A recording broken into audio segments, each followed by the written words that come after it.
دیکھو بھائی شب جمعہ ہے، نبی کریم صلی اللہ علیہ وسلم کا پاک ارشاد ہے کہ جس نے جمعہ کے دن سورہ کہف پڑھی اس ہفتے میں اگر دجال نکل جاوے تو اللہ اس کے فتنے سے بھی حفاظت کرے گا. اور دنیا میں سب سے بڑا فتنہ دجال کا ہے، اس لیے فکر کر کے ضروری سمجھ کے سورہ کہف پڑھ لے میرے بھائیوں. فتنے پیدر پہ پیدا ہو رہے، اللہ ہماری حفاظت کرے گا انشاءاللہ. اور دوسرے نمبر کے اوپر عمل بہت آسان ہے. 25ویں پارے میں صرف 3 رکوع ہے، سورہ دخان. نبی کریم صلی اللہ علیہ وسلم کا پاک ارشاد ہے جس نے جمعہ کے دن سورہ دخان پڑھے اللہ اس کے لیے جنت میں محل بنائے گا. اور تیسرے نمبر کے اوپر ہے درود شریف. چلتے پھرتے اٹھتے بیٹھتے کام کاج کرتے ہوئے ہم اپنے پیارے آقا محمد رسول اللہ صلی اللہ علیہ وسلم کی ذات اقدس پر محبت کے ساتھ بہت آسانی سے پیار محبت سے درود شریف پڑھتے رہے. ذرا دھیان لگا کر درود شریف پڑھیں گے. ہم درود شریف پڑھ دیکھو، ایک ہی یہ دعا ایسی ہے کہ بغیر دھیان کے پڑھو گے نا تو بھی قبول ہو جائے گی، لیکن جب ہمیں اپنے آقا کے اوپر پڑھنا ہے درود شریف تو پھر تھوڑا محبت کے ساتھ دھیان کے ساتھ پڑھیں گے نا انشاءاللہ بہت بڑا فائدہ ہوگا. بہت بڑے بڑے فائدے ہیں میرے بھائیوں. یہ تھوڑی سی تکلیف ہم اٹھائیں گے نا، تھوڑی قربانیاں دیں گے نا، یہ ہماری قربانیاں رنگ لائے گی. دیکھو یہ مہینہ قربانیوں کی یاد دلاتا ہے.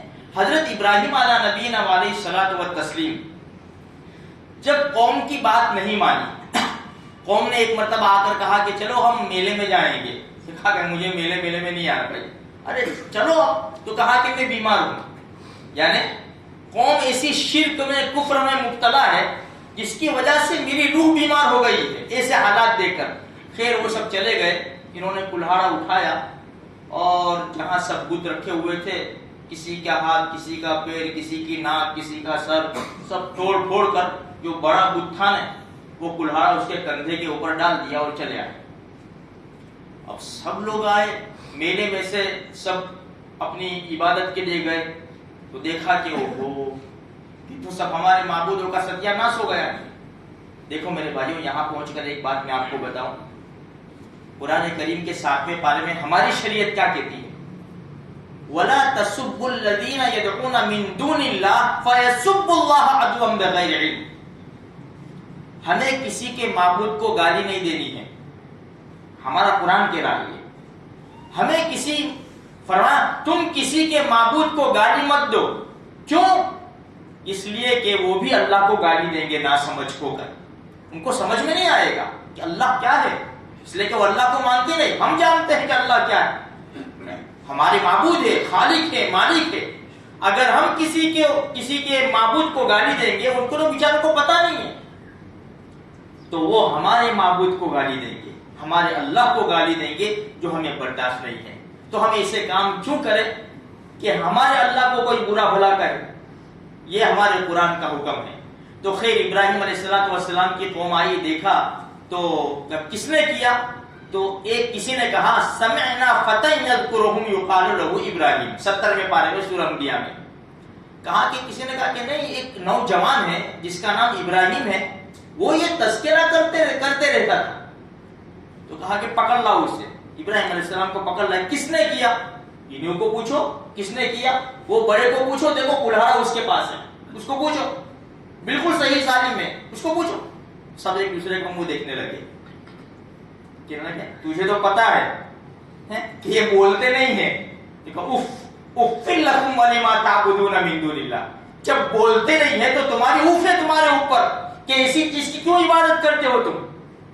اب کچھ بن نہیں پڑی تو کہا کہ اس کو جلا دو، آگ میں ڈال دو. حرقوہ وانصروا آلہتکم ان کنتم فاعلین. آگ میں ڈالو، تمہارے معبودوں سے مدد چاہو. تو یہ ان لوگوں نے تیاری کی، بہت بڑی کھائی کھودی اور اتنی لکڑیاں کئی مہینوں تک بلکہ کئی دنوں تک، یہاں تک کہ عورت منت مانتی میرا یہ کام ہو جائے گا تو میں فلاں کھائی کے اندر لکڑیاں ڈالوں گی. میں اتنی بڑی آگ جلائی انہوں نے، اتنی بڑی آگ جلائی. تفسیر کی کتابوں میں لکھا ہے کہ اتنی بڑی آگ اس زمین کے اوپر نہیں دیکھی گئی تھی. اب ڈالے کے ساتھ آگ جب لگائی نا تو تفسیر میں لکھا ہے کہ اس کی جو لپٹیں تھی آسمان کو چھونے لگی، اوپر سے پرندہ جاتا جل کر خاک ہو جاتا. اب ڈالیں گے کیسا، اس کے قریب کیسے جائیں گے؟ تو ایک فارسی آدمی تھا، اس کا نام بھی لکھا ہے ہیزن نام لکھا ہے اس کا تفسیر ابن کثیر میں. اس نے رائے دی کہ منجنیق بناؤ, گوفن, وہ گوفن کہتے اس کو, پتہ نہیں گجراتی میں کیا کہتے ہیں, ہاں, تو وہ بناؤ اور اس میں بٹھا کر ابراہیم کو ڈال دو. اس نے یہ رائے دی, اللہ نے اس کو زمین میں ڈھسا دیا. خیر انہوں نے ابراہیم علیہ السلام کو جیسے آگ میں ڈالا نا, تو قرآن کریم کا 70واں پارہ تفسیر میں لکھا ہے کہ جبریل بھی تیار تھے اور اسرافیل, میکائیل جو بارش برسانے کے اوپر مقرر ہے, وہ بھی کان لگائے ہوئے تھے کہ جیسے اللہ کا حکم آئے میں بارش برسا دوں, آگ کو بجھا دوں.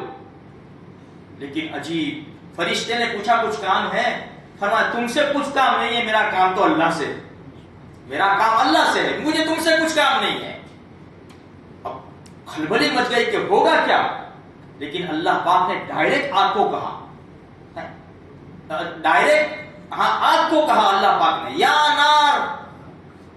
میکائیل سے نہیں کہا کہ بارش برسا کے آگ کو بجھا دو, ڈائریکٹ آگ سے, یا نار, اے آگ, کونی بردم و سلامن علی ابراہیم, ابراہیم پر سلامتی اور ٹھنڈی بن جا.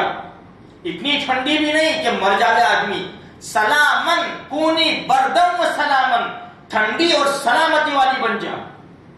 جیسے ڈالا ابراہیم علیہ السلام کو, آگ تو باغ بن گئی بالکل, یہاں تک کہ جس رسیوں سے ابراہیم علیہ السلام کو باندھا تھا نا, وہ رسیاں بھی آگ نے جلا دی تھی. اور ایک روایت میں ہے کہ ابراہیم علیہ السلام کے جوتے بھی جل گئے تھے, لیکن ابراہیم علیہ السلام کے بدن کا ایک بال بھی نہیں جلا پائی آگ, اس لیے کہ اللہ کا حکم تھا نا. ہر چیز اللہ کے حکم کی محتاج ہے. 7 دن 40 دن یا 50 دن یہ روایت ہے, آگ میں رہے, آگ میں اتنے دن آگ میں رہے میرے بھائیوں. ابراہیم, تفسیر میں لکھا ہے کہ ابراہیم علیہ السلام فرماتے ہیں جب میں آگ سے نکلا تو میں ایسا چاہتا تھا کہ وہ دن اچھے تھے, کیونکہ ہو سکتا ہے کہ وہ آگ نہ رہی ہو بلکہ ہوا ہو گئی ہو, کیونکہ اللہ پاک کا حکم تھا. چلو مان لو آگ بھی ہے, لیکن اللہ نے ٹھنڈی اور سلامتی والی اس کو بنا دی. اس لیے میرے بھائیوں, قربانی جب انسان دیتا ہے اللہ کے نام کے اوپر, دین کے خاطر, اسلام کے خاطر, تو پھر دنیا کی کوئی طاقت اس کا بال بیکا نہیں کر سکتی.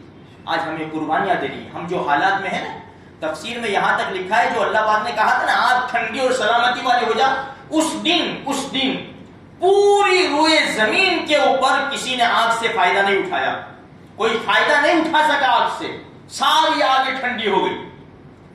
یہ اللہ کا قرآن ہے میرے بھائیوں, ہمیں یہ سبق دے رہا ہے کہ حالات میں قربانیاں دی جاتی ہیں. اگر بک جائیں گے تو یہ قوم برباد ہو جائے گی, تہس نہس ہو جائے گی اگر بک گئے تو.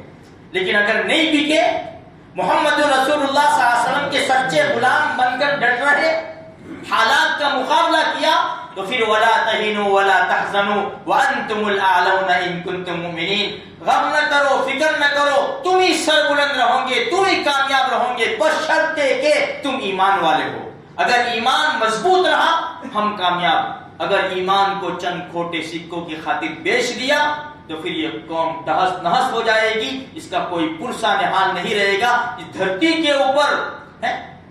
کے اوپر اس کا نام یعنی اس انداز سے لیا جائے گا کہ جس کی کوئی حیثیت نہیں رہی ہوگی, جیسے کہ آج کل ہمارے یہاں ہندوستان کے اندر ہے. باقی الحمدللہ دوسری جو قومیں ہیں الحمدللہ آ رہی ہے, قربانیاں دے رہی ہے, اللہ ان کو اٹھا رہا ہے اللہ پاک. بہت کم ہے, تعداد میں بہت کم ہے, لیکن آگے آ رہے ہیں, اوپر چڑھ رہے ہیں, دنیا کی طاقتوں سے مقابلے کے لیے تیار ہے.